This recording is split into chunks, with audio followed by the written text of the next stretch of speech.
যে আটা, কলা আর হইল গিয়ে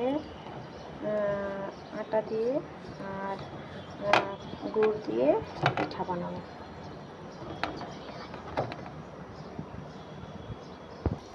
পিঠা ভাজার জন্য এখন আমি পরিমাণ মতন তেল দিয়ে দিব।